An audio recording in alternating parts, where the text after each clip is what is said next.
এরই মধ্যে আমরা একটি পদত্যাগপত্রের হাতে পেয়েছি। যে পদত্যাগপত্রে কি লেখা রয়েছে সেটি আমরা জানাতে চাই। যে রাষ্ট্রপতির যে পদত্যাগপত্র, সেই পদত্যাগপত্র আমরা হাতে পেয়েছি, যুগান্তরের হাতে এসেছে।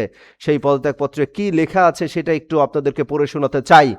রাষ্ট্রপতি পদ হতে পদত্যাগ লেখা আছে শুরুতেই, সম্মানিত স্পিকার, বাংলাদেশ জাতীয় সংসদ, শেরেবাংলানগর, ঢাকা। বিষয় লেখা হয়েছে রাষ্ট্রপতির পদ হতে পদত্যাগ। শ্রদ্ধা জনেশো জনাব, আসসালামু আলাইকুম।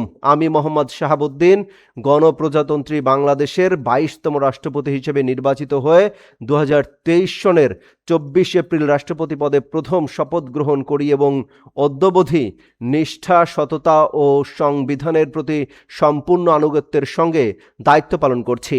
প্রসঙ্গত উল্লেখ্য যে 5 আগস্ট 2024 সনে ছাত্র জনতার গণ অভ্যুত্থানের মুখে তৎকালীন সরকারের পতনের পর দেশে শাসনতান্ত্রিক ও সাংবিধানিক সংকটের সৃষ্টি হয়।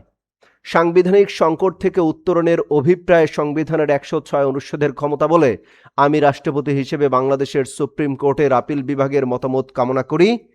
অতঃপর বাংলাদেশ সুপ্রিম কোর্টের আপিল বিভাগের পরামর্শক্রমে অন্তর্বর্তীকালীন সরকার গঠন করি। অন্তর্বর্তীকালীন সরকার রাজনৈতিক দলসমূহের সাথে পরামর্শক্রমে জাতীয় সংসদের সাধারণ নির্বাচন আয়োজন করে।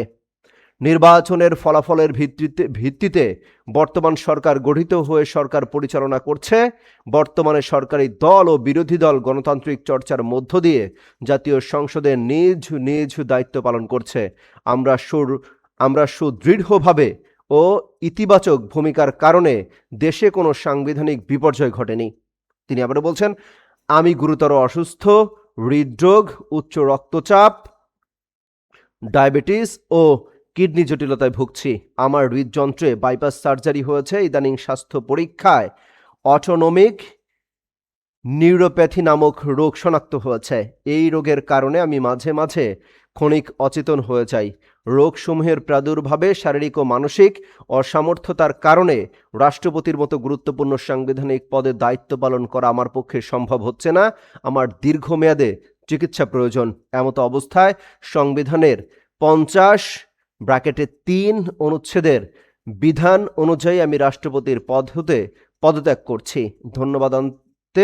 তার নাম তিনি লিখেছেন 24/7/2026 তারিখ দিয়েছেন। নিচে লেখা রয়েছে মোহাম্মদ শাহাবুদ্দিন রাষ্ট্রপতি। অর্থাৎ দর্শক, আপনারা কারণগুলো জানলেন, কি কি কারণে তিনি পদত্যাগ করেছেন এবং পদত্যাগপত্রে কি কি লেখা ছিলেন সেটি জানাচ্ছিলাম।